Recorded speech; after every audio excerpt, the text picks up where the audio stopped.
রাত গভীর হওয়ার পর শ্বশুর আমার দরজায় কড়া নাড়লেন এবং আমাকে বললেন, বউ, আমি বাথরুমে পড়ে গিয়েছিলাম এবং আমার কোমরে ব্যথা হচ্ছে। যদি তুমি একটু মালিশ করে দাও তাহলে আমার একটু আরাম হতে পারে কি। তারপর আমি আমার শ্বশুরকে আমার বিছানায় শুইয়ে দিলাম। এরপর যা ঘটেছে তা আপনি কল্পনাও করতে পারবেন না, কারণ এরপর আমার জীবন সম্পূর্ণভাবে ভেঙে পড়েছিল। হ্যালো বন্ধুরা, আজকের এই অদ্ভুত গল্পে আপনাদের সবাইকে স্বাগতম। বিয়ের ৫ মাস পরেই আমার স্বামী হঠাৎ একটি দুর্ঘটনায় মারা যান। আমার বাবা অনেক কষ্টে আমার বিয়ে দিয়েছিলেন, কিন্তু ৫ মাসের মধ্যেই আমি আবার আমার মায়ের বাড়ির দরজায় ফিরে এলাম। আমার মায়ের বাড়িতে আমার মা ছিলেন না, তাই আমি খুব ভয় পেতাম যে যদি বাবা কিছু বলেন তাহলে আমি কার কোলে মুখ লুকাব। সেখানে আমার সৎমা ছিলেন, তাই ভয় আরও বেশি ছিল। তারপর হঠাৎ একদিন আমার শ্বশুর আমাদের বাড়িতে এলেন এবং আমার বাবাকে বললেন যে তিনি আমাকে আবার তার বাড়িতে নিয়ে যেতে চান। আমার সৎমা সঙ্গে সঙ্গে হ্যাঁ বলে দিলেন, কিন্তু আমার বাবা বললেন, এখন আপনার ছেলে নেই, তাহলে আপনি আমার মেয়েকে কেন নিয়ে যেতে চান? এতে আমার সৎমা বাবার সঙ্গে তর্ক শুরু করে বললেন, এতে এত ভাবার কি আছে? তিনি বলছেন তাকে নিয়ে যেতে চান, তাহলে নিয়ে যেতে দিন। সে তাদের বাড়ির বউ। ছেলে মারা গেছে তো কি হয়েছে? সে তার শ্বশুর বাড়ি যেতে পারে গু। মায়ের এই ঝগড়ার পর বাবা কিছু না জিজ্ঞাসা করে বললেন, যদি আমার মেয়ে সেখানে সুখে থাকে তাহলে একজন বাবা হিসেবে আমি খুশি হব। আপনি তাকে নিয়ে যান। তারপর আমার শ্বশুর আমাকে বললেন, চলো, কাপড় চোপড় নিয়ে আসো। ও আমি আমার সৎমার সব অত্যাচার সহ্য করে আমার শ্বশুরের বাড়ি যাওয়ার সিদ্ধান্ত নিলাম। সেখানে পৌঁছে আমি আমার রুমে কাপড় বদলাচ্ছিলাম, তখনই আমার শ্বশুর এলেন এবং বললেন, বউ, ১ কাপ চা বানিয়ে দাও। ও আমি দ্রুত রান্নাঘরে গিয়ে চা বানালাম। চা পান করতে করতে তিনি বললেন, তুমি কি জানো এই বাড়িতে আমি একেবারে একা? আমার ছেলে ছিল একমাত্র সন্তান, আর তোমার শাশুড়িও মারা গেছেন। তাই আমি তোমাকে এখানে নিয়ে এসেছি, যাতে আমার মনে হয় আমি এখানে একা নই। গিয়ে আমি বললাম, বাবা, আপনি একেবারে চিন্তা করবেন না।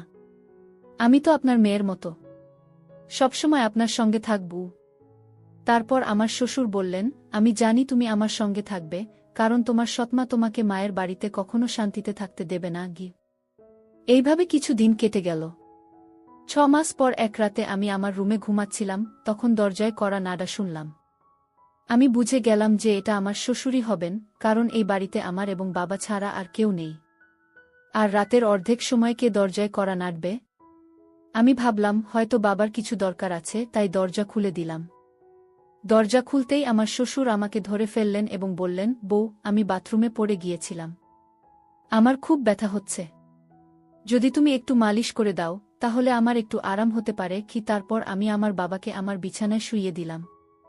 কিন্তু আমি তার রুম থেকে তেল আনতে ভুলে গেলাম।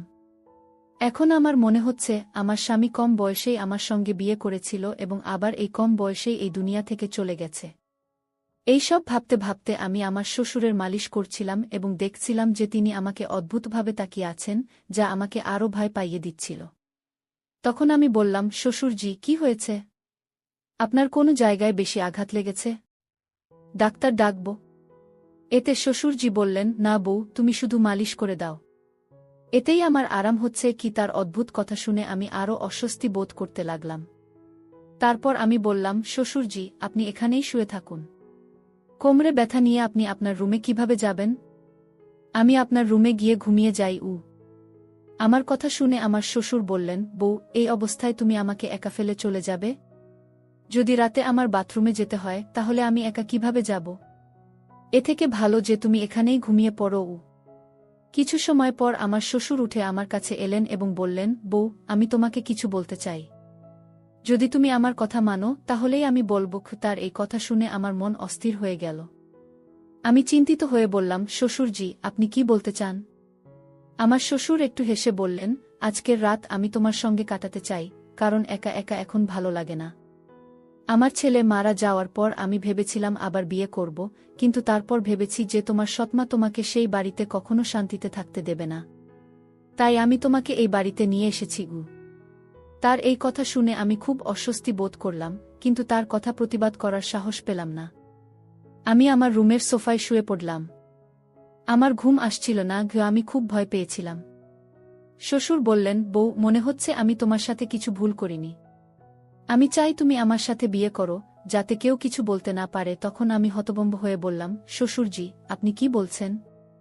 আপনি আমার শ্বশুর, আর শ্বশুরের সাথে কিভাবে বিয়ে হতে পারে? আমার শ্বশুর বললেন, দেখো বউ, আমি মানি যে একসময় আমি তোমার শ্বশুর ছিলাম। কিন্তু তোমার স্বামীর মৃত্যুর এখন 6 মাস হয়ে গেছে। এখন আমাদের মধ্যে এমন কোনো সম্পর্ক নেই। আমি একা, তুমিও একা। আমরা একে অপরের সঙ্গ দিতে পারি। তার এই কথা শুনে আমার মন বিচলিত হয়ে গেল। আমি কিছু বলতে পারলাম না। একদিকে ছিল সৎমায়ের অত্যাচার, অন্যদিকে শ্বশুরের অদ্ভুত আচরণ। রাত কেটে গেল এবং পরের দিন সকালে আমি শ্বশুরের কথাগুলো নিয়ে অনেক ভাবলাম।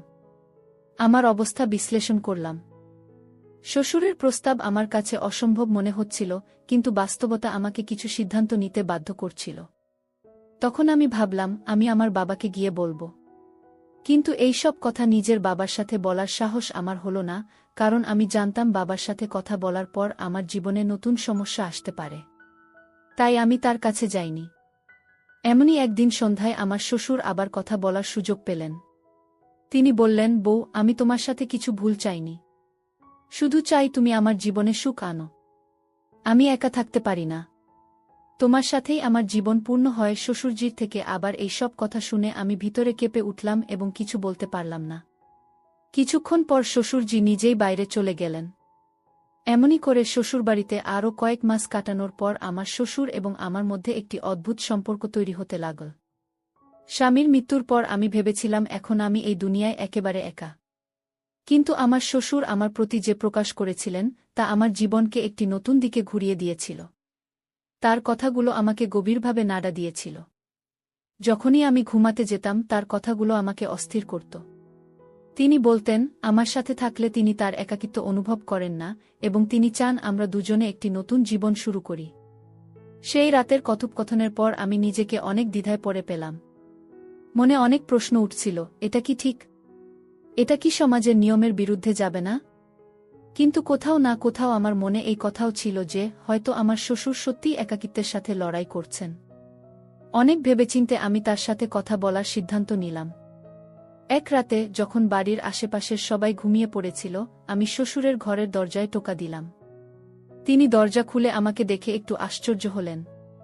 আমি ভিতরে গিয়ে বললাম, শ্বশুরজি, আমি আপনার সাথে কিছু গুরুত্বপূর্ণ কথা বলতে চাই। তিনি আমাকে বসতে ইশারা করলেন এবং গম্ভীরভাবে বললেন, কি হয়েছে বউ? তুমি এত রাতে কেন এসেছ? আমি একটু সাহস জোগাড় করে বললাম, শ্বশুরজি, আমি আপনার প্রস্তাব নিয়ে অনেক ভেবেছি। আমি বুঝতে পারছি আপনি একাকিত্বের সাথে লড়াই করছেন এবং একজন সঙ্গীর প্রয়োজন অনুভব করছেন।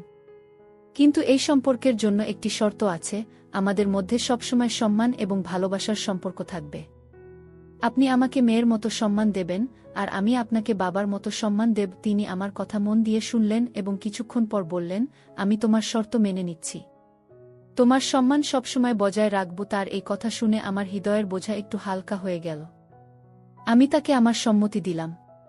তারপর কয়েকদিন পর আমরা একটি ছোট অনুষ্ঠানে বিয়ে করলাম। এই বিয়ে সমাজের চোখে অস্বাভাবিক ছিল, কিন্তু আমরা আমাদের অবস্থা মেনে নিয়েছিলাম। বিয়ের পরের দিনগুলো আমার জন্য খুব চ্যালেঞ্জিং ছিল। গ্রামে মানুষ কথা বলতে শুরু করল।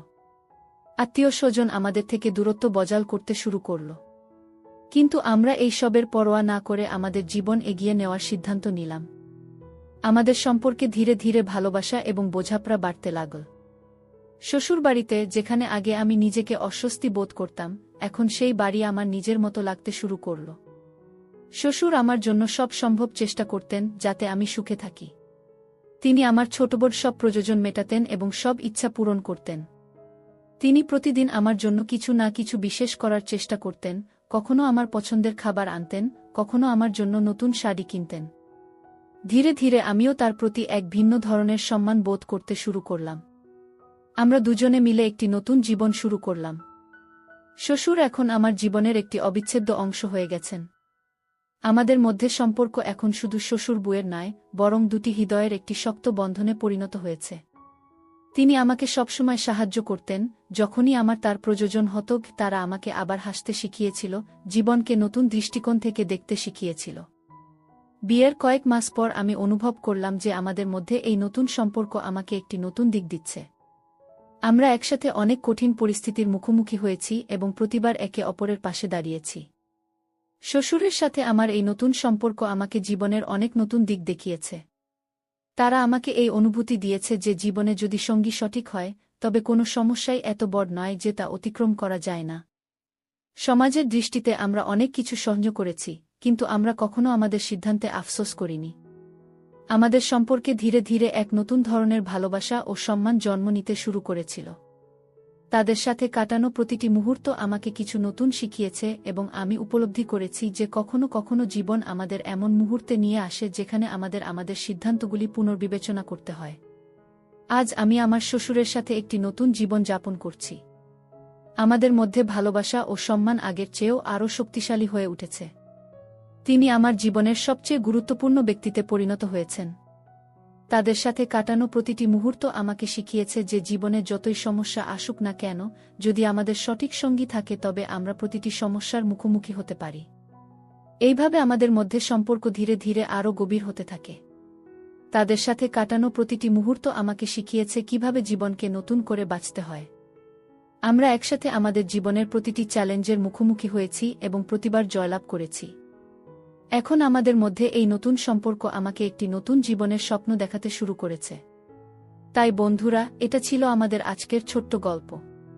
আপনি এই গল্পটি কেমন লাগলো তা কমেন্ট করে অবশ্যই জানাবেন। যদি গল্পটি আপনার ভালো লেগে থাকে তবে এটি লাইক করুন এবং আপনার বন্ধুদের সাথে শেয়ার করুন। ভবিষ্যতে এমনই রোমাঞ্চকর গল্পের জন্য আমাদের চ্যানেল সাবস্ক্রাইব করুন এবং বেল আইকন টিপতে ভুলবেন না, যাতে আপনি আমাদের কোনো গল্প মিস না করেন। ধন্যবাদ।